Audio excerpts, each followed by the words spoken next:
రక్త సంబంధం ఎంతకాలం ఉంటుంది? ఏమన్నా బతుకున్నప్పుడే. చనిపోయాక ఏముంటుంది? భార్య అయినా 40 ఏళ్ళు కాపురం చేసిన భార్య అయినా నా భర్తను ఉంచేయండి, తీసుకెళ్ళొద్దు అంటదా? త్వరగా అందరికి ఫోన్ చేయమంటది. ఏడుస్తుంది, అనుబంధం కాబట్టి ఏడుస్తుంది. వెళ్ళిపోయేటప్పుడు ఇంకా బిగ్గరగా ఏడుస్తుంది.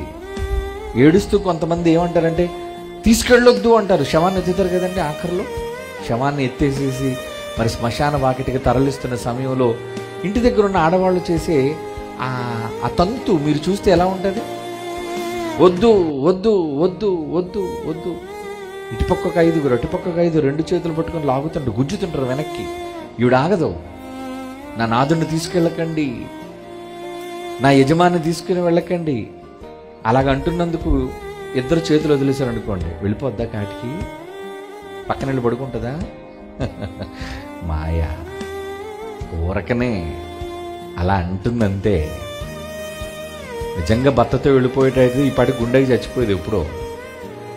ఏమండి, భర్త సంపాదించిన బంగారం బీరువాలో ఉంది, భర్త సంపాదించిన భూములు, దస్తావేజులు కూడా బీరువాలో ఉన్నాయి, అన్నీ ఉన్నాయి. సంపాదించిన భర్త వెళ్ళిపోతుంటే అక్కర్లేదు, పంపించే. మరేం కావాలి? అతను సంపాదించినవన్నీ కావాలి. ఇదండి ప్రపంచం, ఇదండి రక్త సంబంధం. మిమ్మల్ని అవసరాలకు వాడుకోవడానికేనండి వీళ్ళు మీ ముందు నటిస్తుంటారు. అందుకే బైబిల్ ఏముందో తెలుసా?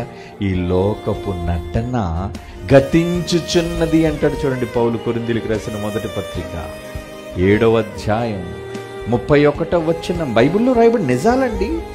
బైబిల్ నిజాలు చెబితే ఒప్పుకోరు కదండి వీళ్ళు.